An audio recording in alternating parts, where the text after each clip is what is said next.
Are you on the edge of your seat?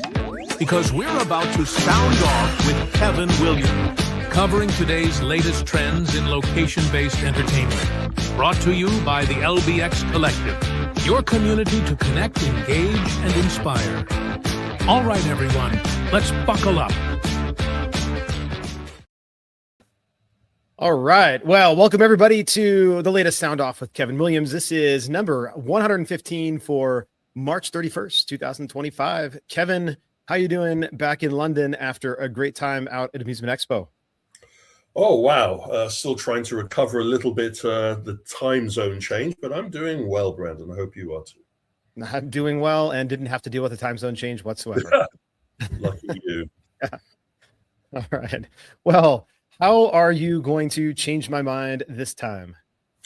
Well, this is a ticklish subject, as most of my change my minds usually are, but this is ticklish in a direction that is uncomfortable for some of our trade to actually grasp, and that is dynamic pricing. You know, I'm hearing people typing in the comment section right now and throwing things at their laptops. Dynamic pricing, for those of you that are new to this, is the ability to have a facility operation where at certain time periods or certain days in the week, you can change the price of the experience that you are offering or the particular product that you're offering. It does what it says on the tin. It is dynamic. The issue here is dynamic pricing is kind of one that needs to be married to a very professional marketing and promotional system so people don't feel gypped, don't feel cheated if they turn up at your site and the price is different from one day or the other, or from one period of the day to the other. And we have seen dynamic pricing employed in the restaurant industry, hospitality industry, even in the cinema industry. But now there are more and more calls for location-based entertainment facilities to consider dynamic pricing, especially linked to the effectiveness of the contactless payment systems we now employ. Yeah, I mean, look, I think that dynamic pricing for admissions and for your session times, if you're run based on sessions, or if you do pre-sale tickets, like those are all perfect opportunities for dynamic pricing. And a lot of the point of sale systems that exist out there do have that capability for those types of things. I think where we run into the issues, while I don't think that dynamic pricing is a problem when it comes to amusement, the actual amusement pieces, we don't have the systems in place to be able to employ dynamic pricing across all of the different games, redemption games, arcade games. We don't have the algorithms at some level. We don't have the capabilities for the real-time dynamic pricing shifts. And I think the card system that does something like this and gives those capabilities to their operators will be a leader for quite some time. I think that the market is ripe for it. The consumer expects at some level dynamic pricing. Should games be cheaper to drive more gameplay during hours and more expensive during other hours? Should certain pieces that have more activity during certain times because of the demographics of when they're there? There's so much opportunity for more both revenue and gameplay to be had here by employing dynamic pricing across amusement pieces, but we just do not have the systems for that today. We will have the King Canute moment by our traditional trade to try and stop this from actually happening beyond, as you say, the theme park ticket approach to dynamic pricing. I expect, married to decent signage, married to decent social media and online promotion, that a dynamic system linked to one of the popular payment systems will take shape. It will need to be managed very well, and whoever takes the plunge will benefit from this, though it will be a very hard baptism.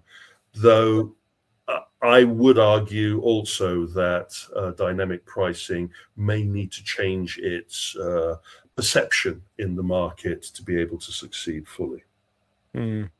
Yeah, maybe. I think that might be true. I think consumers are already doing it. Maybe they just don't know they're doing, they're succumbing to dynamic pricing unless they're buying tickets for Disney, etc. Right? Which, Yes. or theme parks. That those are very transparent dynamic pricing models.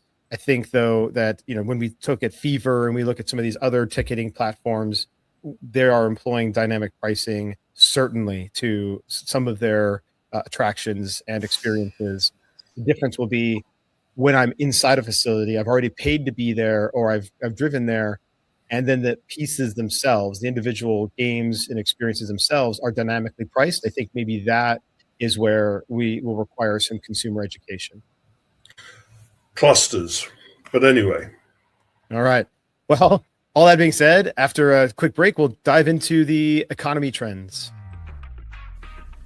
Intercard is the only cashless system designed, developed, and manufactured all under one roof. They introduced cashless technology to the amusement industry and have been leading the way for over 30 years. Cashless systems from Intercard increase customer spending, guest satisfaction, and boost revenues by up to 30%. Intercard is so proud to be serving the amusement industry, and if you aren't already part of their global family of customers, they hope you will become one soon.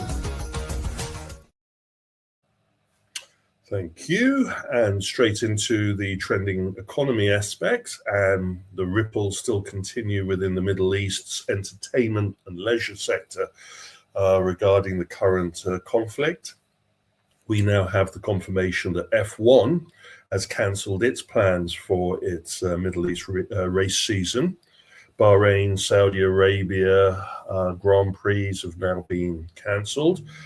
That's quite a big hole in the F1 race schedule.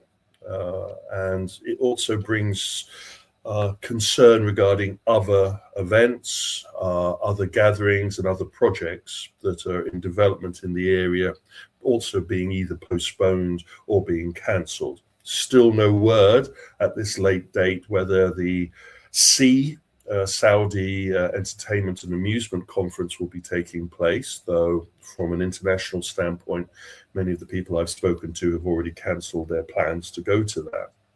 I just think they're ignoring the inevitable, or they're going to focus on making this show wholly for their particular area.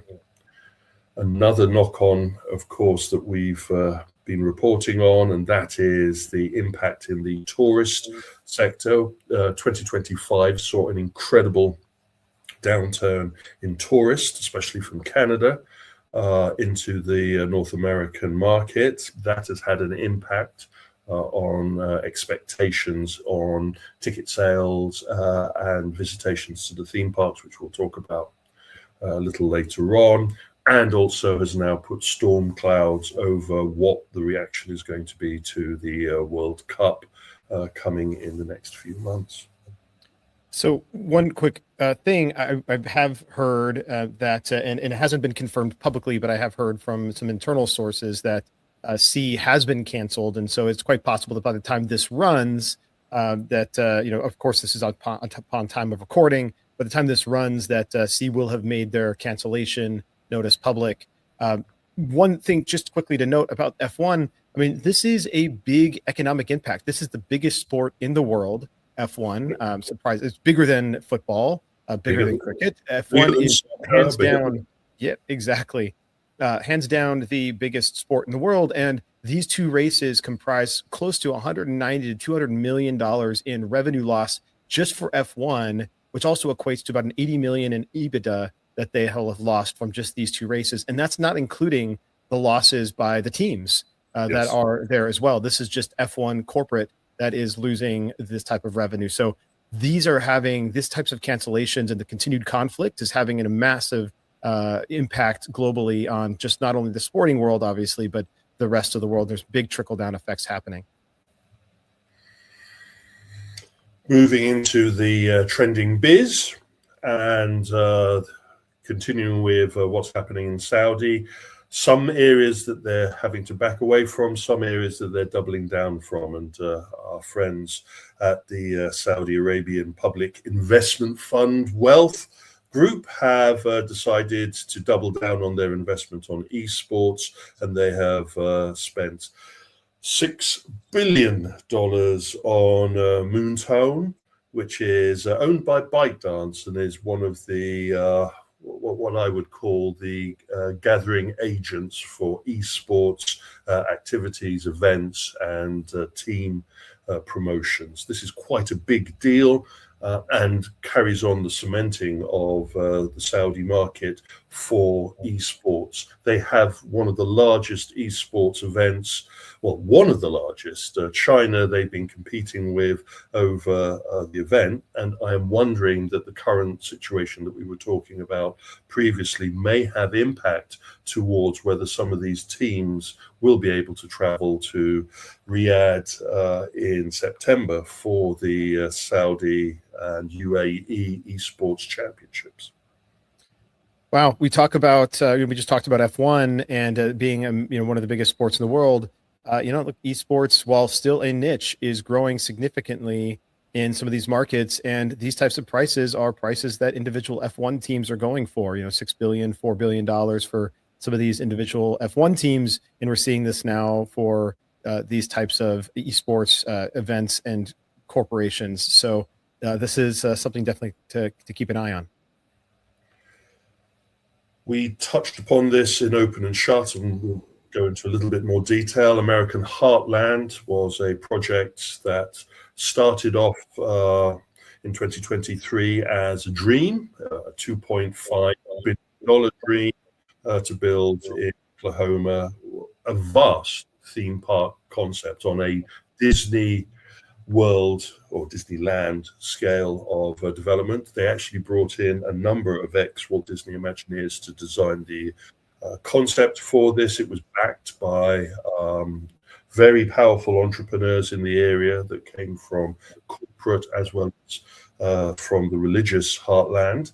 And the concept had actually broken ground. We'd had the shovel in the land moment for the beginning of this. It was going to be an RC park to open first, and then each one of the different gates that was going to offer a traditional American experience. And then suddenly everything went quiet, 2024, 2025, and finally now in 2026. The stake has been pushed through Heartland, and it has come to an end. And in enigmity, the whole process has been now thrown into chaos through legal action. It would seem that many of the claims about the money that was being invested into this project was not correct, that those individuals of high net worth that were bankrolling these projects didn't have that capital available to them, and even some of the key individuals involved with this were pressured into undertaking investment into this project. One individual has actually, family has actually claimed elder abuse and started legal action against those that were involved in running this project. Claims that the individual was faked into believing that God was talking to them via email communication have been leveled. This is a very nasty way to end a project, especially in Oklahoma that is desperate for a A-tier theme park project. There was so much excitement and there was so much interest from the community as well as the entertainment industry as a whole. And I noticed that while certain media services have been reporting what has happened to American Heartland, many in the current theme park industry seem to be ignoring this. Yeah, I mean, this is a wild and wacky story. It is not great for those who have been duped by the two. I guess I'll say the two main defendants of the legal action. But it is wild, the fact that this stuff is even happening today in unfortunately, and that $60 million roughly at least has been just evaporated as a result of this project for just nothing more than basically a fence and a gravel road, so to speak. So yeah, I know exactly.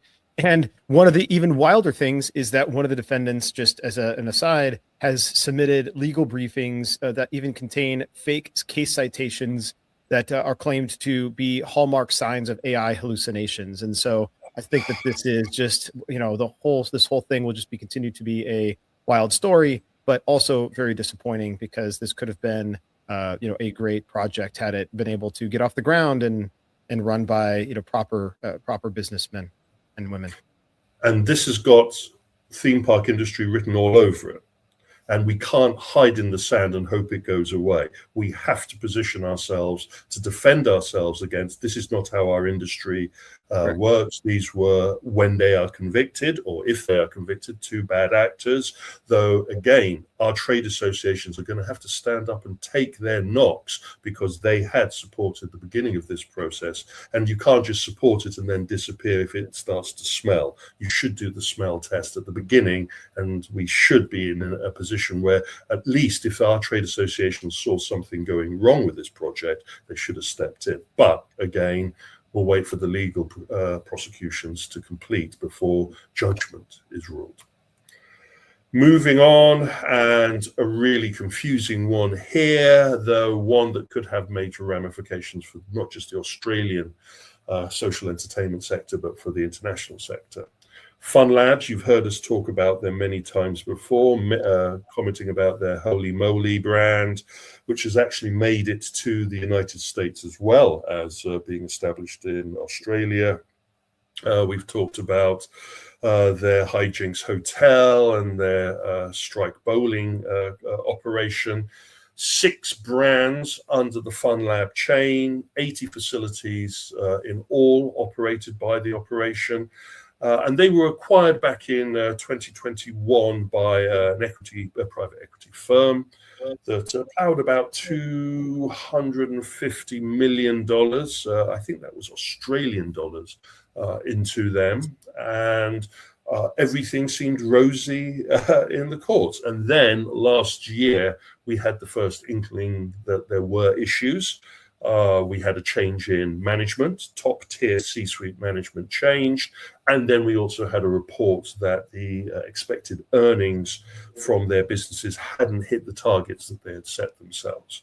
It didn't seem major alarm bells. It just seemed par for the course of what the sector was experiencing. But for the equity firm, it does seem to have been the straw that broke the camel's back, and they put Fun Lab up for sale. Now, at the time of recording, we're led to believe that there are 2 or 3 suitors that are actively looking at acquiring Fun Labs, and that we should, by the end of March, have an answer to who will be the lucky winner in that battle. But this will be one to watch, to see whoever acquires Fun Lab, how much they change the operation, how much they are prepared to put money into the operation to roll it out, because, to be honest, I feel Fun Lab was on the launch pad of international rollout.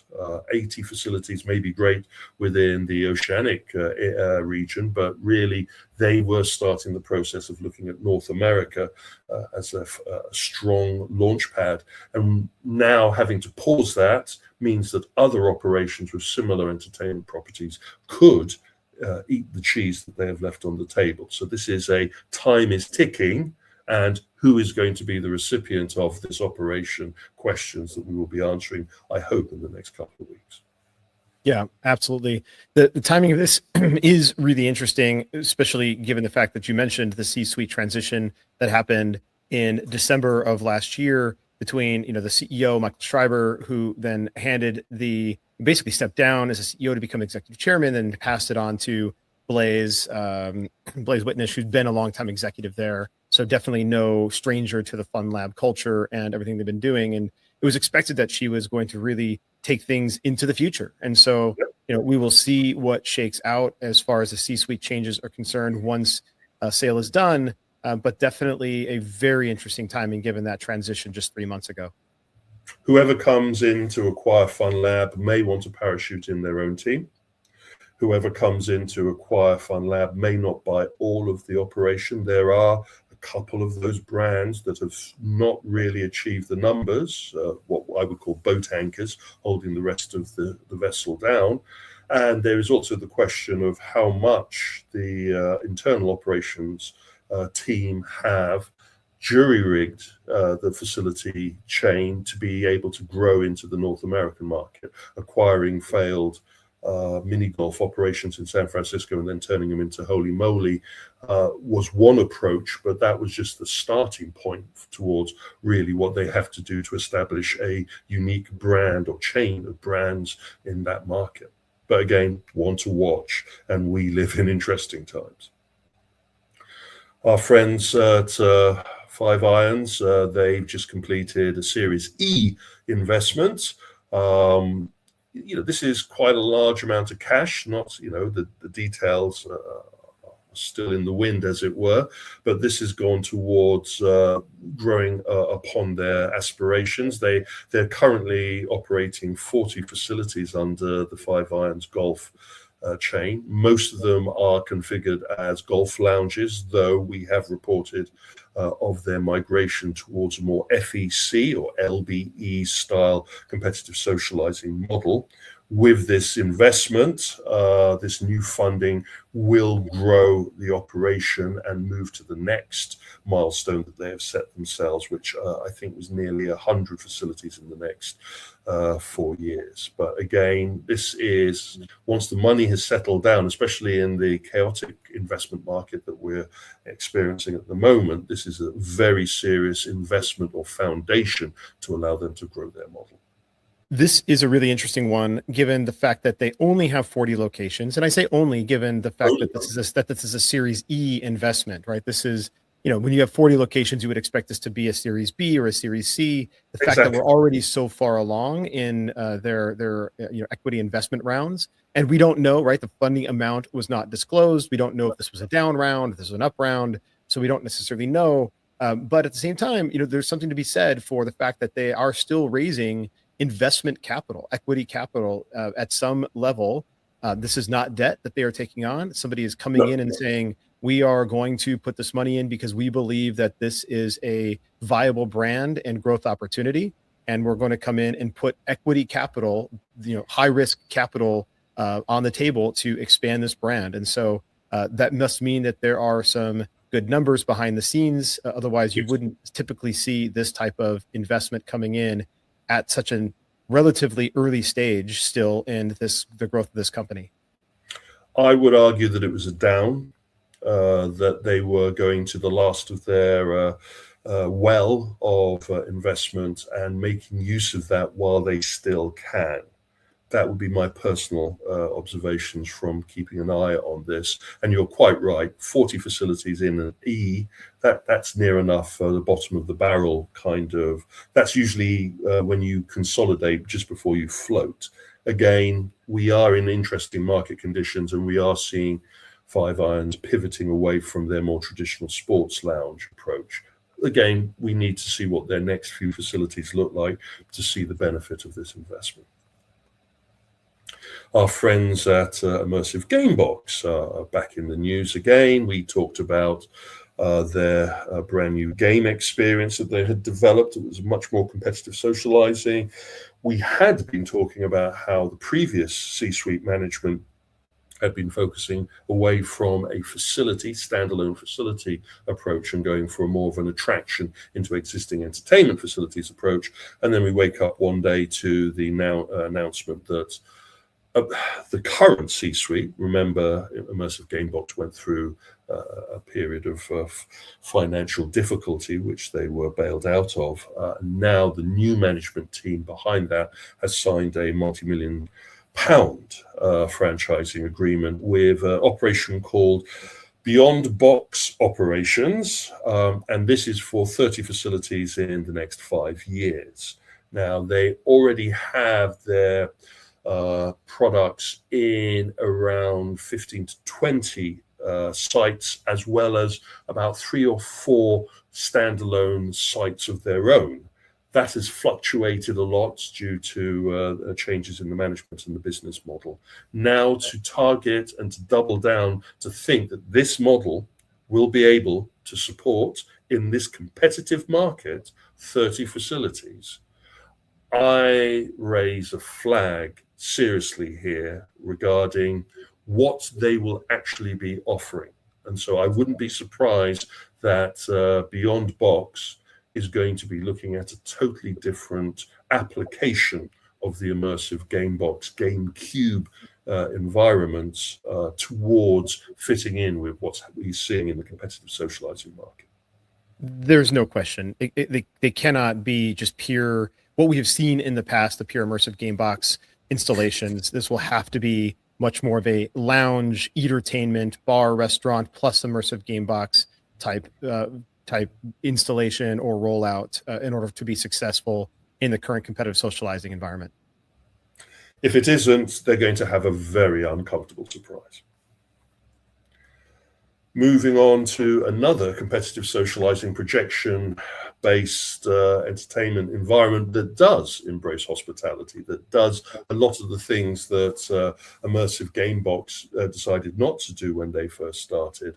Our friends at Toca Social have doubled down on content IP. Kevin puts on his transmedia hat, and we now see Angry Birds being turned into a game experience that can be played within the Toca Social Sports Sim bays. It looks a fun game from the video that I've been watching. It is much more of a sports skill game compared to the super sports-tainment experiences that have been offered in the bays. Obviously, going for Angry Birds, you're aiming for a certain age demographic with this type of product. And fundamentally, Angry Birds has become a go-to IP to rub into your concept. It's everywhere. So again, our friends at Toca Social are thinking about the bigger picture, the marketing and the promotion that this brings, as well as the compellingness of the game that they've developed. Yeah, I mean, the immersive game box we just talked about has an Angry Birds Angry Birds experience. We heard a few months ago that Smash Swing, the new competitive socializing golf simulation bay, has announced an Angry Birds installation. And so while one of my predictions at the beginning of the year was that Angry Birds wouldn't continue to see the same level of IP infusing, that we'd see things like Bluey and others take over, which we have also seen. Yes. But Angry Birds still continues to be a powerful IP to bring people in the door. Yes, I am interested about what it actually does bring to the door. And Toca Social will have to prove to us that this works for the demographic that they're aiming for, and this works as a compelling entertainment experience. And this can't be a standalone, and it can't be cheap. So that, the swings and roundabouts of this, maybe at the end of the year we can have a tally of all of the different IP that has been dropped into our sector and which ones have succeeded and which ones have been done. Our friends at Secret Cinema, like our friends at Toca Social, like our friends Immersive Gamebox, are also doubling down on the UK market and the London market to underpin your Heartland comment about the UK sector for immersive and competitive socializing business. Secret Cinema is that magical move between live actor experience and film and hospitality gathering. They have been a kind of nomadic operation, going from pop-up facility to pop-up facility. Well, those days are over now, and by 2027 they will have a dedicated Secret Cinema facility by the Thames. And I would not be surprised if this is not the beginning of something very big in rolling out the Secret Cinema concept on an international basis. Yeah, we'll see how this first physical, well, obviously permanent installation of Secret Cinema plays out. Very excited for them. I'm a big fan of their work, and so excited to see how this plays out. I think it will be a wake-up call to the cinema industry as well, depending on how this is treated by the local audience. Our friends at Warner, even though in the midst of their own internal redevelopments and acquisitions, They have doubled down on their experience business prospects, and they have announced that they will be opening a flagship Harry Potter venue in London, in a prominent location in the centre of London.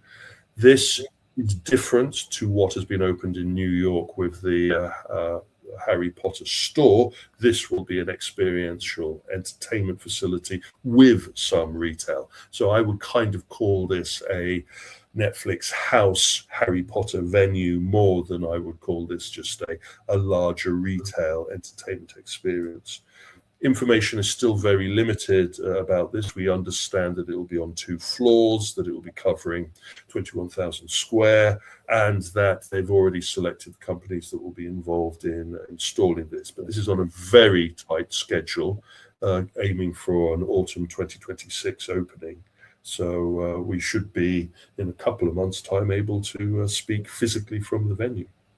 Yeah, I would actually say that this is maybe more akin to a camp installation. Oh, yeah. So camp retail-tainment installation, perhaps more than a Netflix house. But yeah, Netflix is a little bit too nebulous for this. Yeah, you're quite right. Yes, I was taken by the IP rather than the application. Yeah, yeah. Moving on, and some developments in the sector. We have seen, as we said at the end of last year, beginning of this year, be prepared for a lot of C-suite changes, be prepared for a lot of shaking up as investors wanted to double down on the expanding and changing markets and to have the right leadership in place, the right C-suite group. And, you know, after 13 years with the corporation,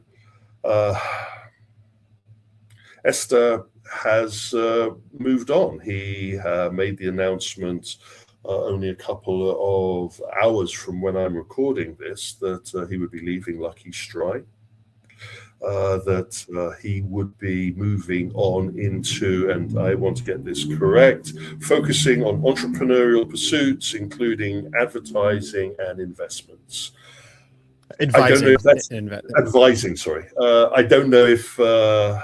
yeah, I would say advertising. I'm sorry, I have that on the mind at the moment because I wanted to link in that he comes from a background where when he first started at the operation, he was brought in on an executive level on the marketing side of the business, and then migrated from that in 2024 to be promoted to become president of the operation. Now, Lucky Strikes represents, the Lucky Strikes bowling chain, as well as Boomers, which was acquired under his reign, and of course is all kind of following over from the Bolero history of the operation. If you haven't followed all of that, it is interesting that we have another situation where a top C-suite executive leaves without the announcement of who his successor is.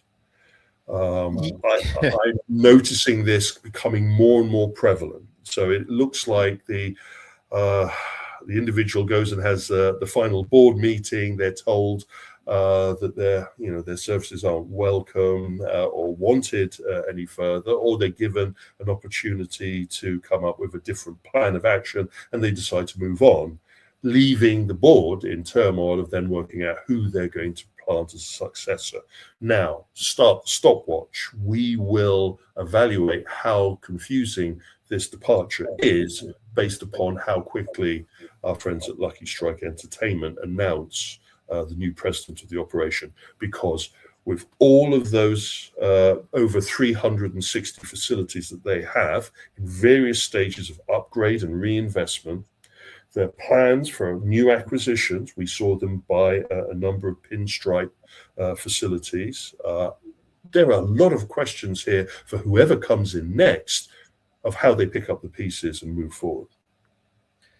Yeah, I mean, this feels a little bit suspect. At the same time, we can't say that he is directly responsible for the issues that Lucky Strike, aka Bolero, has had in the last 10 years as they've continued to acquire and not focus on their internal operations and their location, their individual location operations. But at the same time, he's also had 2 years behind in this seat. only, but had 2 years and hadn't seemed to make any really significant changes to the direction of their same store sales, improving. And, look, he's now stepping down, but this is very strange when there is not a successor named. It always leaves a little bit of a head scratcher for me. At the same time, maybe some of this is true and that he is truly moving on for advising and investing. He has recently been one of the executive producers for the new HBO documentary, Born to Bowl. If you haven't seen the trailer for that, highly recommend you checking it out. It looks like it will be very exciting to watch. I'm looking forward to it. But it's a new documentary series on HBO, and he is one of the executive producers there as of this month. So, but he had his roots. I mean, he was steeped in the entertainment sector, absolutely, and in the bowling sector of entertainment, absolutely as well. Yes, and to then turn around and say, "No, I'm not jumping into the competitor of Lucky Strikes, or I'm not moving into a new," but to be an advisor on entrepreneurial activities does sound like a holding pattern for something else. And that kind of leads us to how this happened, the timing of this statement, and as I said, the stopwatch ticking on when that board, Bolero board, now rebranded Lucky Strikes Entertainment, when they make the announcement of his successor and whoever his successor pulls in to help right the ship of state.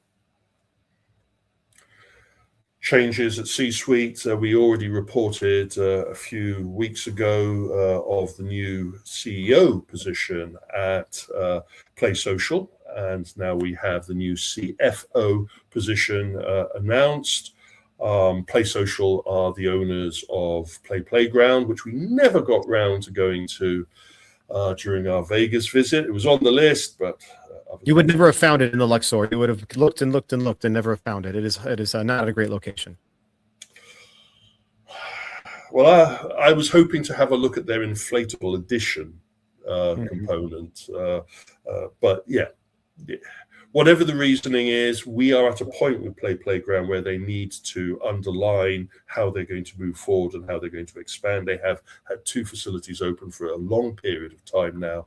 They need to move to the next phase. We should be in the 3s and 4s and 5s of this concept if it's a proven model. And from all accounts, it is a proven model, but it still needs a little bit more time in the oven to get it to become a bankable concept. And with a new CFO, I'm sure that is the plan of action. Moving on, and Merlin Entertainment, along with Gender, we have our regular Merlin Entertainment moment for the sound offs. And not really a big surprise, but still, as a traded company, it is a surprise of how they managed this. They had to admit that they saw quite a considerable, 1.6% drop against their 2024 numbers in revenue. They also saw a drop in ticket sales during the 2025 season period across all of the operation.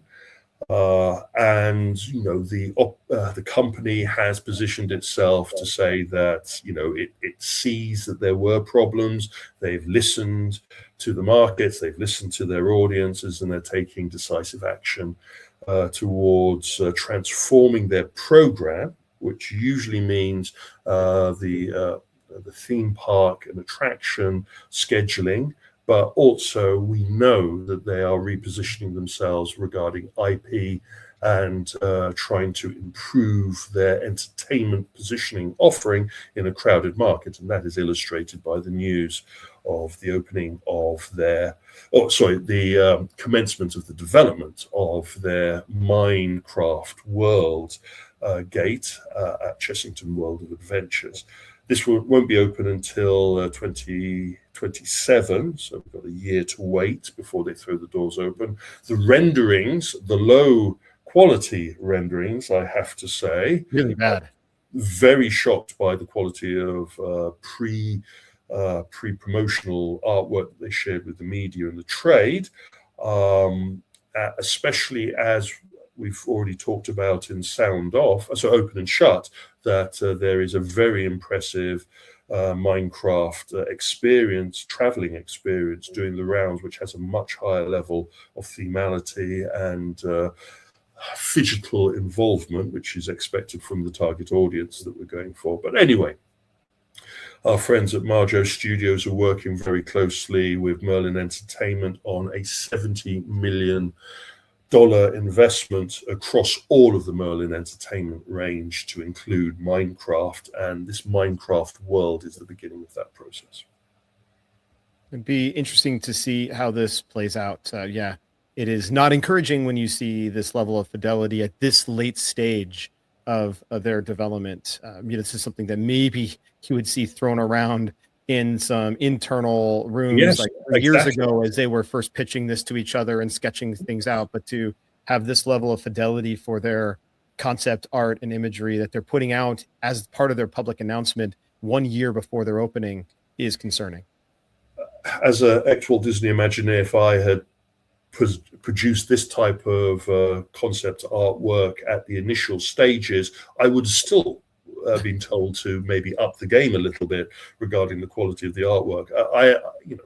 Our fellow friends at Merlin, I understand the pain and anguish you're going through, and I know that you're restructuring the Magic Maker operation there. But if you're going to be public facing and trying to wow the audience for what's going to be available in 12 months' time, this artwork ain't it.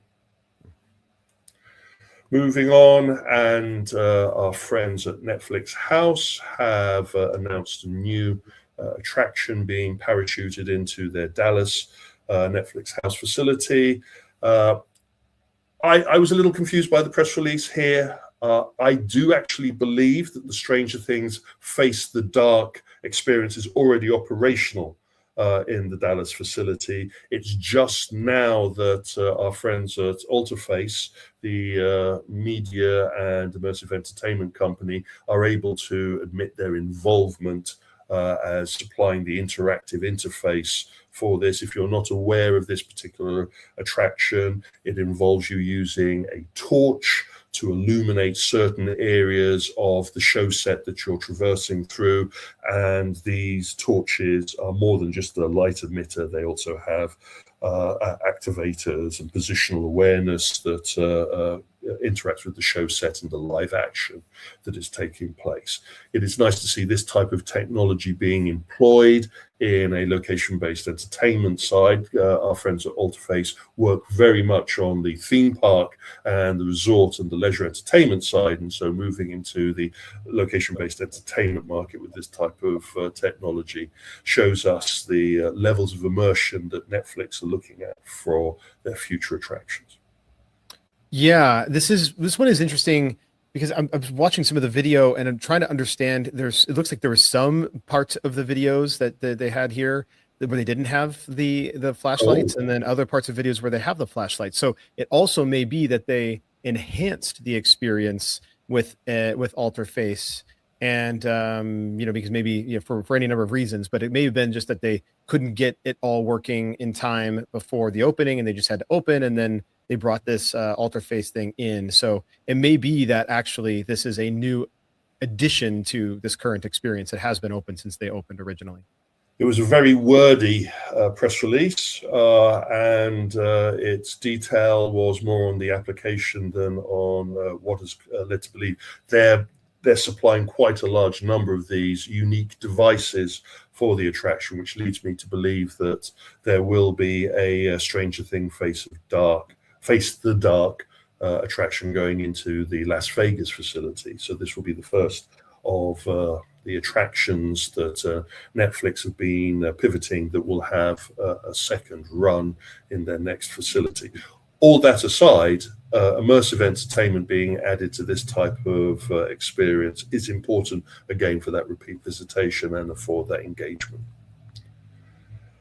We touched upon this very lightly in Open and Shut, but one of the things that we've had going on is the awards ceremonies, the patting of everybody on the back regarding the hard work and development that's been going on in the industry, especially in the location-based and FEC sector. And from the bowling industry, we saw our friends at Arcade Time receive the Best New Arcade in the US award, and from our friends in the AAMA for their annual awards, we saw Star Lanes get the award. The interest for FEC Location of the Year. The interesting thing about the Star Lanes venue is that will actually be used later in the year by the trade association as the venue for some of the gala-related FEC Connect event. Thank you.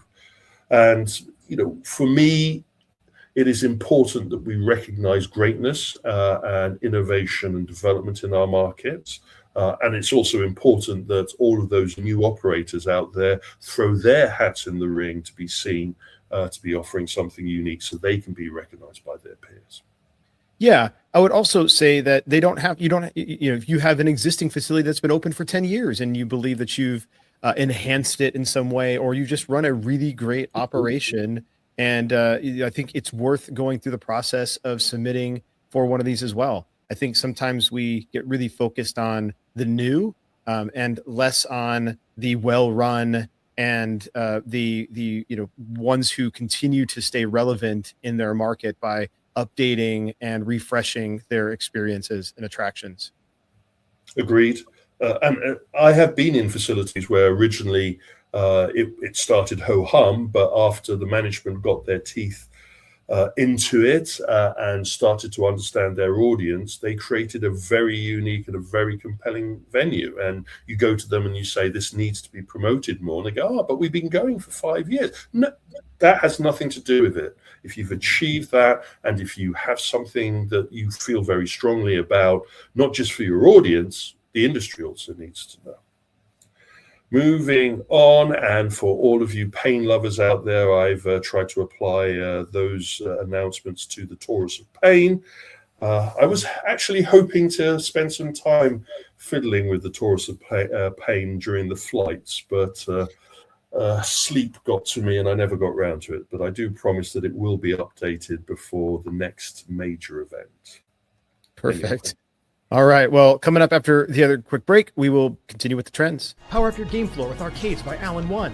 Whether it's perfectly pouring drinks in Dr. Pepper Soda Slam, grabbing official Butts on Things plushies, or defending cities from attack and missile command recharge, Alan One has something for every venue and arcade floor that will delight your guests. Each game is also enhanced with Major League Esports, a free app that tracks player top scores and brings guests back to your venue for more. Visit allen-one.com to learn more. That's allen-one.com. Yeah, I had fun with Missile Command, so we'll talk about that later.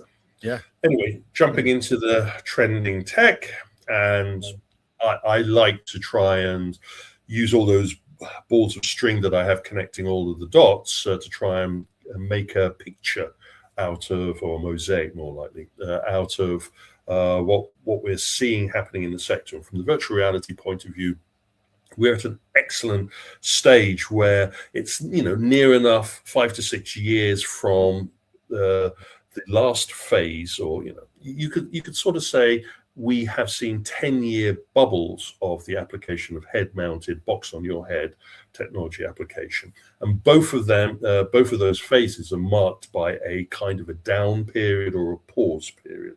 This is from the consumer adoption point of view, but also from the technology adoption point of view. And that 10-year cycle, now we're in 2026, we seem to be heading towards another cyclical reimagining of the market. From us in the location-based entertainment sector, we're still very happy with the technology, though we're not buying into the hype as much as previously. We're still finding that it generates revenue, as we will see when we talk about what we saw at the AEI show.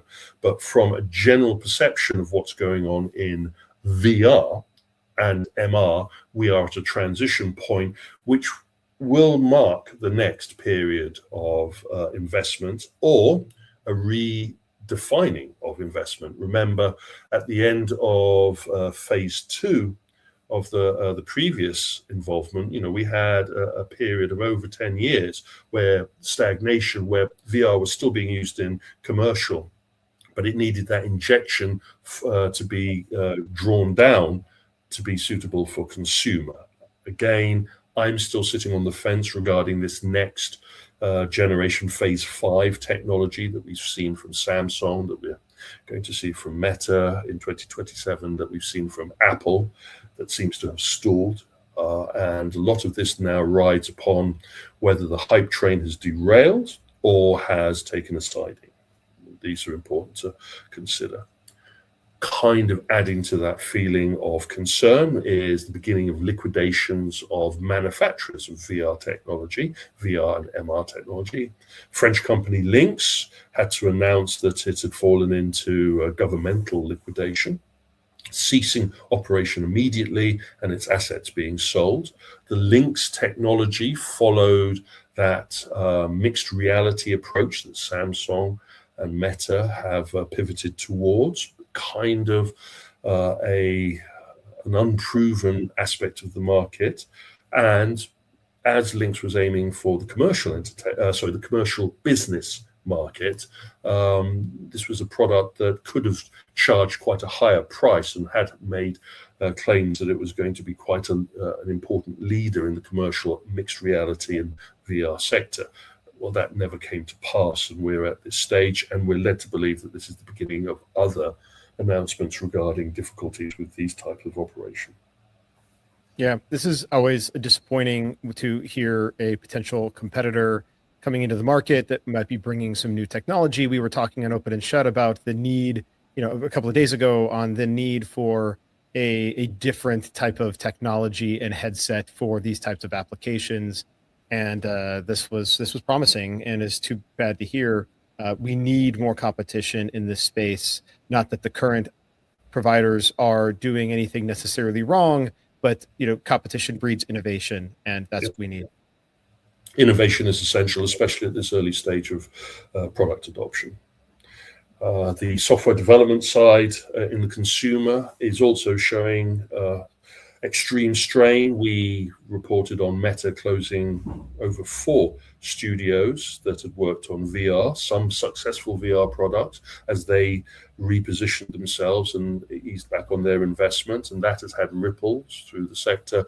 And Ubisoft, who are going through their own baptism of fire and going through their own restructuring, have turned around and said that they will also be ending development of VR product through their Red Storm Entertainment studio, and that they'll be laying off a percentage of their staff, about 100 individuals gone there. This is quite an admission. You've had a major IP injected into the consumer VR. You have claimed on a stack of Bibles that it has been a phenomenal success. Everything's rosy in the garden. And then suddenly, as soon as Meta stops injecting vast amounts of money into the market, it implodes as if it was a bouncy castle with the fan turned off. This is serious concern. Also understanding that Ubisoft has involvement in the location-based entertainment VR application market, as we will touch upon later on. It's too bad. The positive side, the commercial side, that is still going strong. The positive side is the location-based entertainment side, still going strong. And this is a side that is not getting the publicity from some of the consumer VR media for the obvious reasons. The taps have been turned off their free support from Meta, and so they're now licking their wounds and reconsidering how they're going to position themselves to cover the market. But with us in the location-based sector, we're seeing continued investment. One of the big pop groups girl band groups in Japan has announced that it is going to be holding its first VR concert tour. They are not the first to do this. This is their first one. We have had a number of K-pop and girl band groups and boy band groups creating virtual reality concerts where you go into a specially appointed cinema, you put on the virtual reality headset, and you are dropped into a virtual concert that is beyond the front row, as they have labeled this one. And this one's quite an important one because it isn't just being done in Japan, but they will be screening it in Korea, in the United States and Taiwan. This is going to be quite a considerable concert. This is going to be quite a popular fan-based operation. And this is the kind of location-based virtual reality application that isn't getting the kind of publicity from the consumer VR sector, who are claiming that the sky is falling in and woe is me, where in reality the hype train may have popped into the sidings and the reality train is now taking passengers. This one is interesting for a number of reasons. Fan of Shazam? I don't know. I'm just I'm skeptical that this type of concert experience will deliver the level of fidelity is not the right word for it, but the level of immersive experience. I guess it depends on how the audio is delivered alongside the VR. If it's just through headphones or something else, then why am I sitting in a theater watching this? The idea behind what the success of the Eras Tour, for example, concert series that was put out into theaters, was the fact that you were truly visually and auditorially immersed in that experience. And so hopefully they are doing something similar here. This isn't a sphere, this isn't a cosm, but this is still appealing to a very large fan base, offering a unique opportunity and experience which they wouldn't be able to achieve on their consumer VR if they even owned consumer VR. I have seen a number of these VR concerts held, and they have, within their fan base, been very popular. How popular and how profitable those are, we need to evaluate once we have more data regarding the revenue generated. Jumping into competitive socializing, and Rival Social has revealed some of the unique attractions that they have developed. They've created a product range of competitive socializing systems under the Battle Ball Machines brand, and they are upscaled, familiar applications and some unique applications of competitive socializing, unique I've used the word unique too many times, of compelling entertainment systems. These are based on platforms that they've actually dropped into their new facility and that they're now looking towards rolling out as products that can be brought as standalone for other facilities.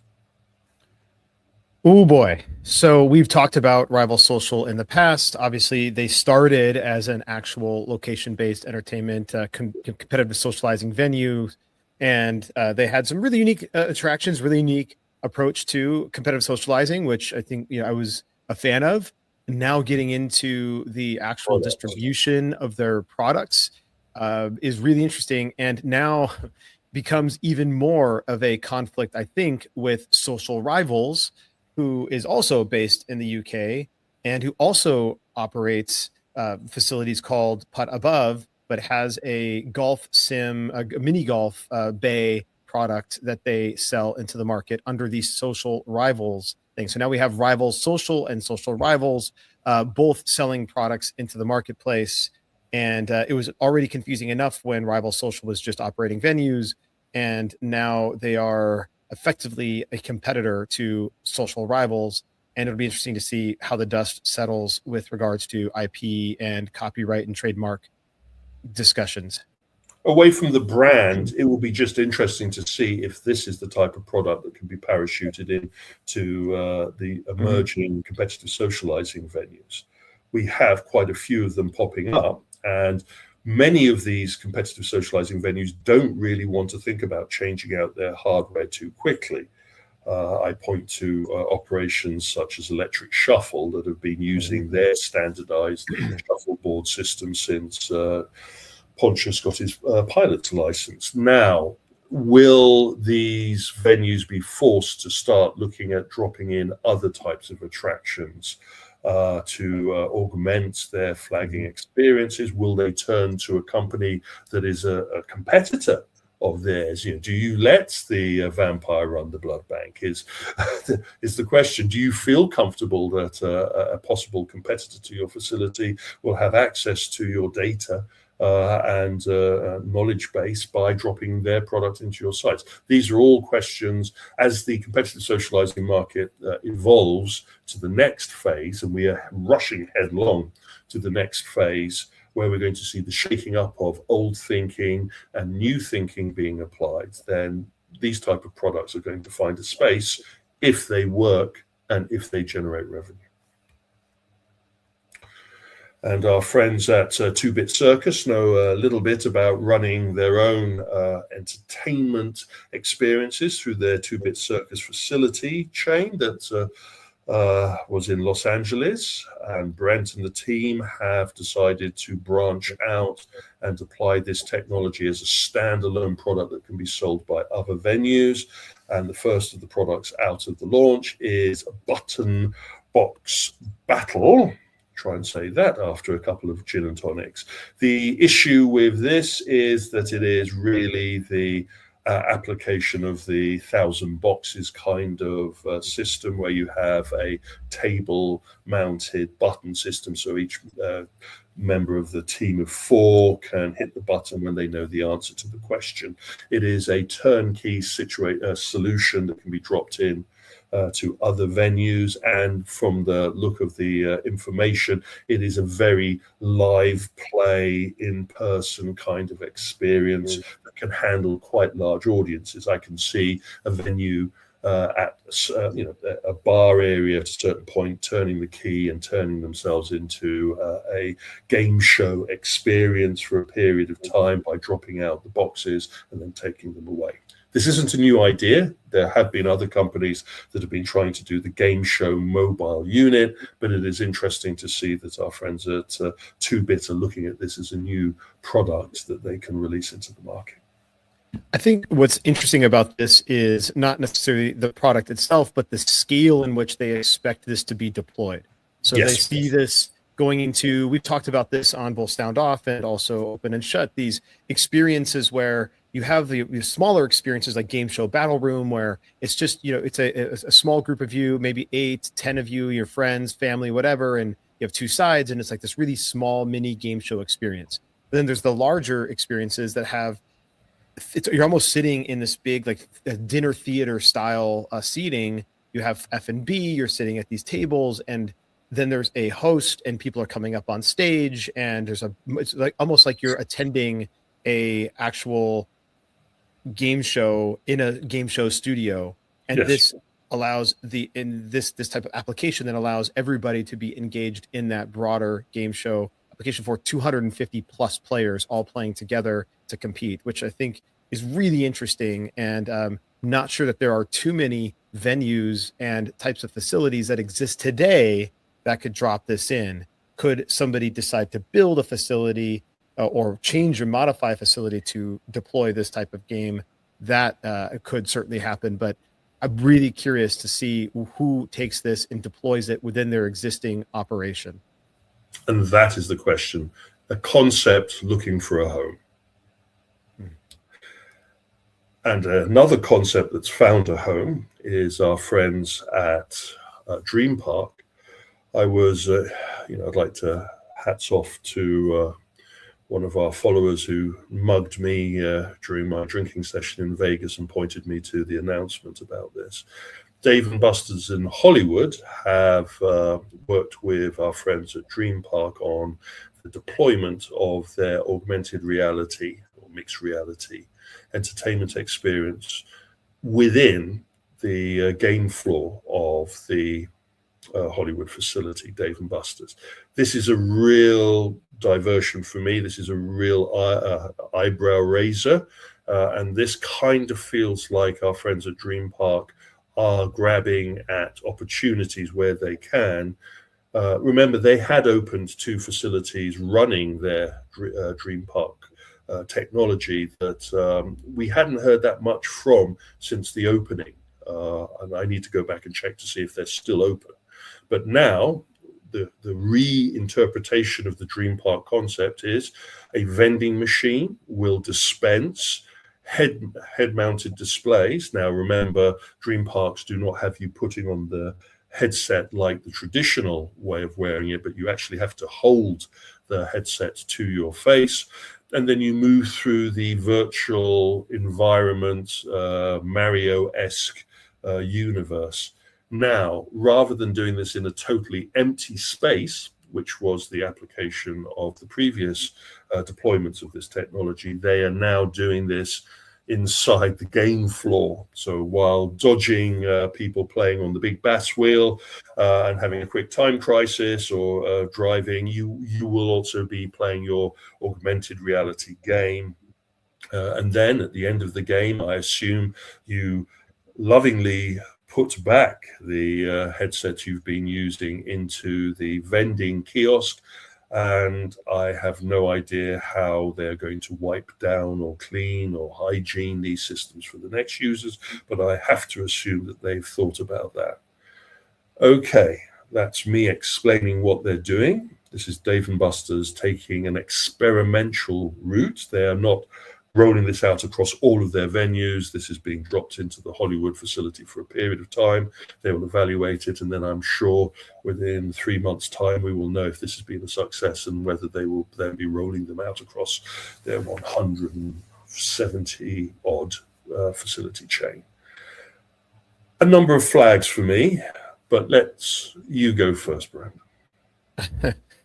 Well, I mean, I think we did talk about this. I can't remember if it was on Sound Off or an Open and Shut, or, if we just talked about it offline, about the rollout of their Dream Park concept inside of Dave & Buster's. I think the vending version of this is like the next iteration of it at the Vegas location.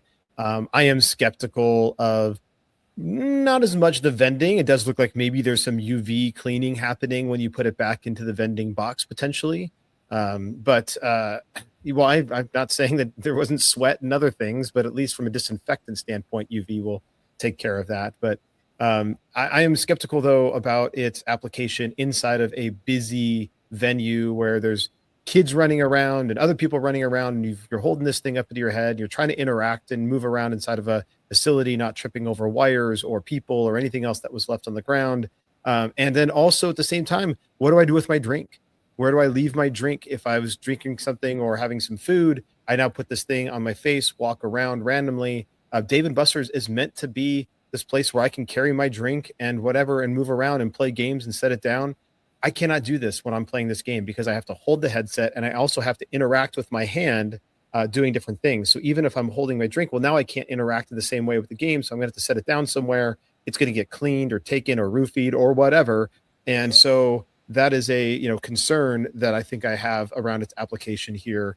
I applaud 2-Bit Circus for trying to get their Dream Park concept embedded in a place like Dave & Buster's. It's a big win for them to even get this as a pilot program at Dave & Buster's. But I am concerned about the potential application of it. I really wish that the Dream Park team would speak to some of us in the industry. They don't have to hire us as a consultant. They just need to sit down and have a come to Jesus moment about where this works and where this doesn't work. My biggest concern about this is the handbag on the floor. You will not notice it. You will not while playing this game. And if this is an active war zone, an active playing environment rather than a dedicated playing space, then the first person that trips over a bag and falls flat on the floor and the legal action starts will pop this bubble, when this bubble could actually work if it was a dedicated arena kind of approach. Our friends at Dive Labs have created their Insta VR environment enclosure, which is vended. It is operatorless and works very well. They have considered all of those problems. Why try and reinvent the wheel when people have already developed the wheel? I understand that they're passionate and I understand that they're innovative, but sometimes those can be the biggest enemies towards actually establishing a concept. But I will wait and hold my powder dry towards hearing what the numbers are. And I am not going to let this just disappear as a puff of smoke if it succeeds or doesn't succeed. We will be following this to see how the market embraces this system. And if we're lucky, while we're in California in June, we should try and make the time to pop into Hollywood and have a look at this. Mm-hmm. Well, Brandon, you're going to need to move some space on your shelving. The rumors on the street from the toy industry is that Lego has been bitten by the arcade bug. And after the success of their other arcade-related sets, they're now in the works of launching a Donkey Kong arcade cabinet Lego set. We're not sure if it's going to be launched at the end of the year or the middle of the year, but the rumors are very strong that the Kongster is going to get his day in the sun or day in the brick, and I assume that this is going to be riding very heavily on the Mario film IP interest, as well as Lego's continuation with video game themality. Well, it'd be super exciting. I'm a big Lego fan, as those of you who watch these different shows know, and so yeah, I will be one of the first ones to line up to buy it when it comes out. I think it's about time we flex our media credentials and try and get you a review copy, and you can do an unboxing. There you go. Yes, absolutely. A brand new concept for the LBX channel. Moving on, and some reality comes home. We talk about mixed reality and augmented reality, and one of the most popular and successful applications of that technology was our friends at Niantic with Pokemon Go. Well, some home truths.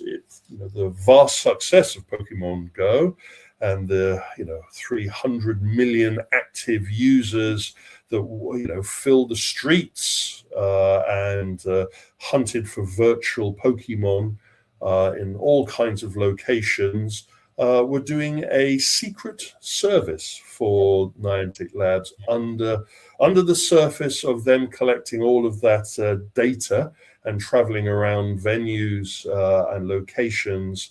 That data was being harvested, and Niantic has revealed that harvested data has now been applied towards helping robot delivery systems and robot traveling systems to actually navigate the streets and be able to move. So your gaming helps the robots deliver your food much quicker, or your parcels much quicker.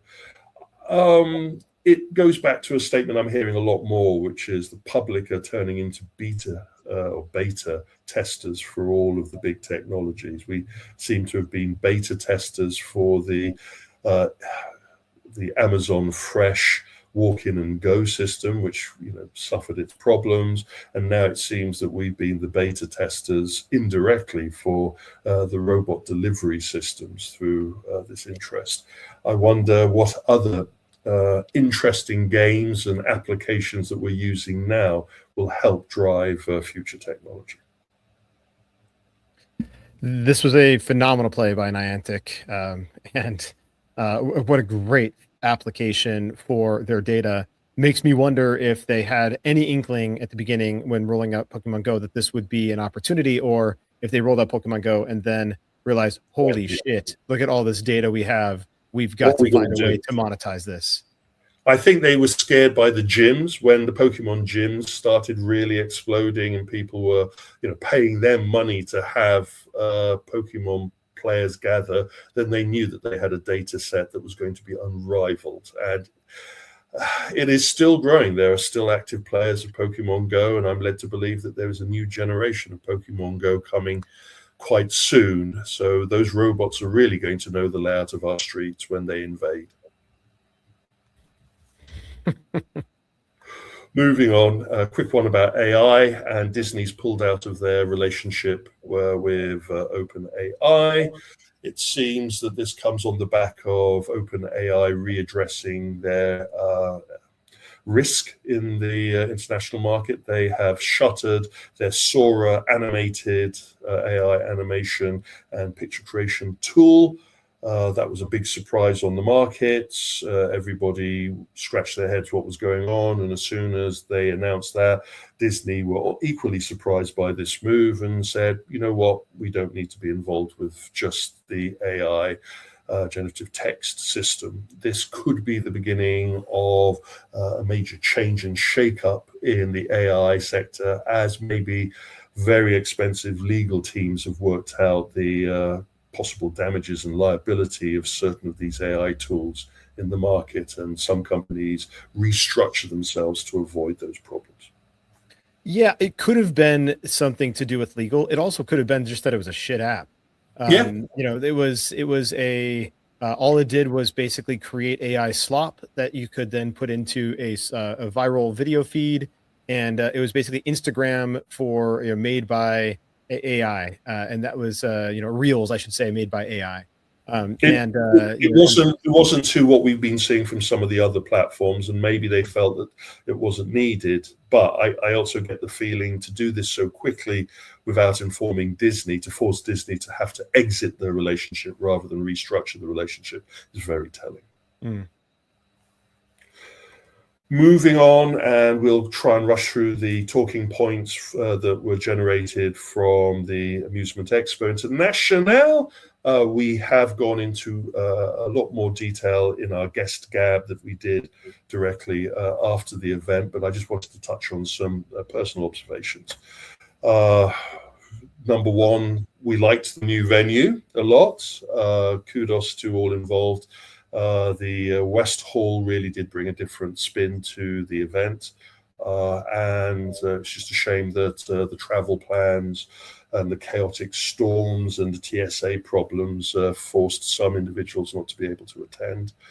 The first 2 days obviously were of the educational side, and I would like to thank everyone involved in allowing me to present at the keynote, and to talk about competitive socializing and to see such a well-attended session. It was heartening, and for all of those that came up and talked to us afterwards and commented on the session, it seems to have gone down very well, and we're looking forward to repeating this kind of approach in coming events.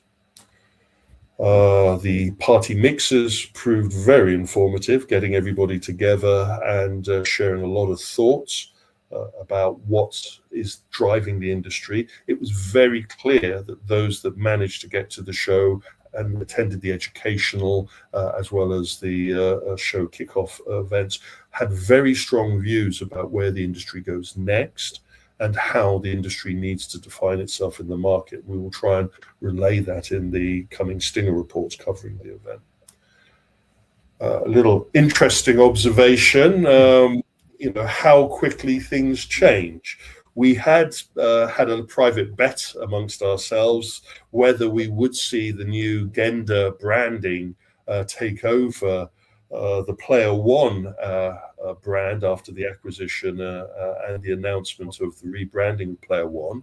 I didn't expect it to happen over 24 hours. So I took one picture as the show was being built, and the Player One logo was there in place. And then when I came back, I had to rub my eyes and double take and double check that it had been replaced by Gender Americas. So obviously someone in Gender made sure that Kinko's worked very hard one evening. That said, the Kiddleton representation on the show floor on the now Kiddleton booth still was suffering a little bit of schizophrenia. There were still some examples of Player One group branding there, even on the T-shirts of some of the staff and the business cards and signage. But it is clear that this is a period to mark in your calendars of the beginning of the dominance of that Kiddleton Gender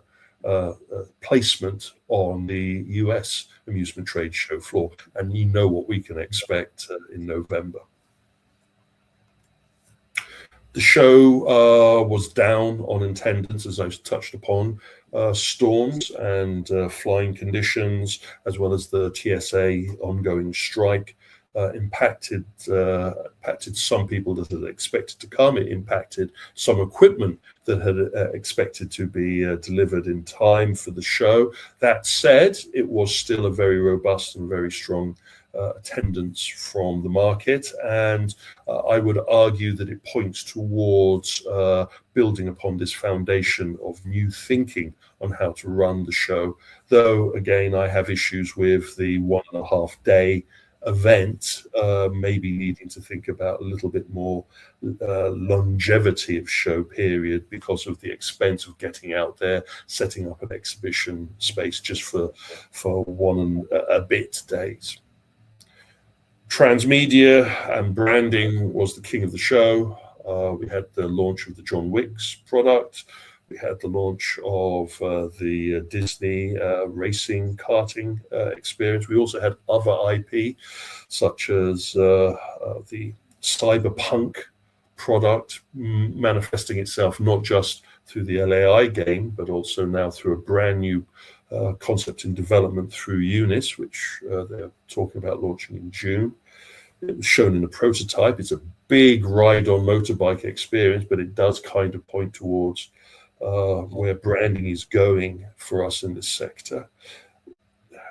Branding was personified by Pokemon being on the Stern booth, and it was avidly played and avidly interesting. Even I played it. I'm an old warhorse when it comes to pinball, but I had a really good session on their machine. They've tuned it just right for the market, and hearing the dates that were being quoted on when you can get your hands on a new system, I think if you haven't made a decision to jump on this bandwagon now, you're going to be sorely disappointed on how long you're going to have to wait to get it.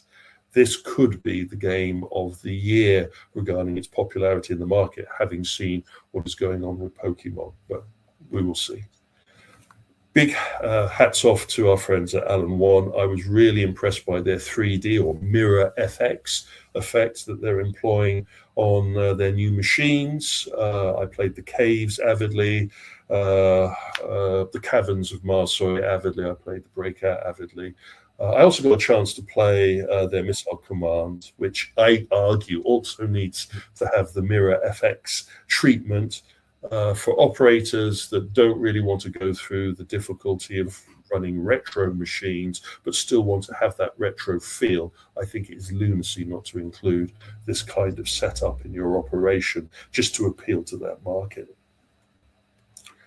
VR was still there, so the doom and gloom that VR was not going to be present at the show was the bubble was soon burst over that. It's just now that we've gone away from the hype and we're now in the reality.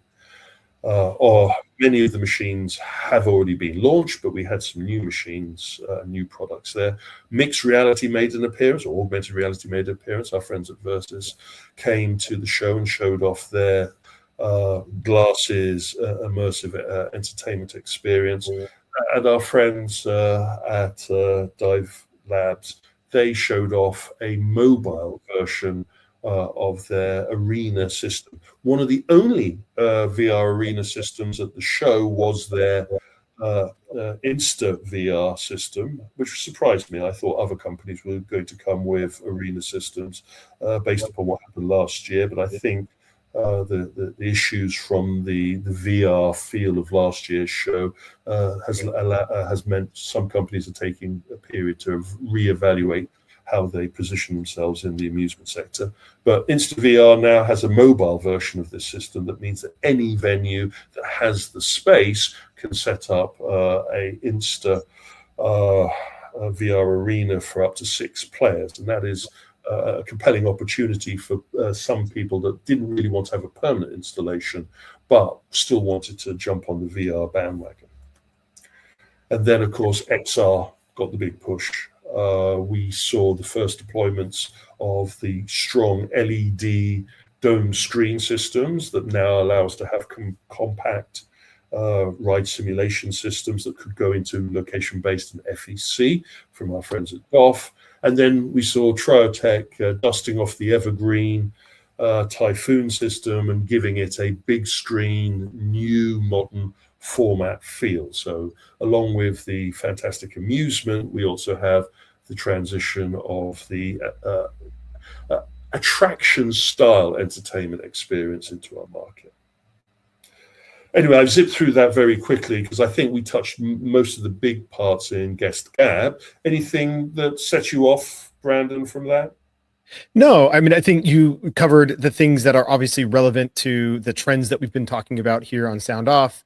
And yes, for those who are interested in listening to the Guest Gab, where Kevin, myself, and Adam Pratt really covered in depth a lot of the different things that we saw that we believe to be important from the show on LBX show number 69 from the that ran on June. I'm already in June. That ran on March 22nd. That ran on March 22nd. So you can certainly go back and watch that on YouTube, LinkedIn, or anywhere you can get your podcasts. Well, that rounds it up for me. The next big event for me is June. That's what you're getting heading towards with Augmented World Expo. We have the dedicated LBE XR zone.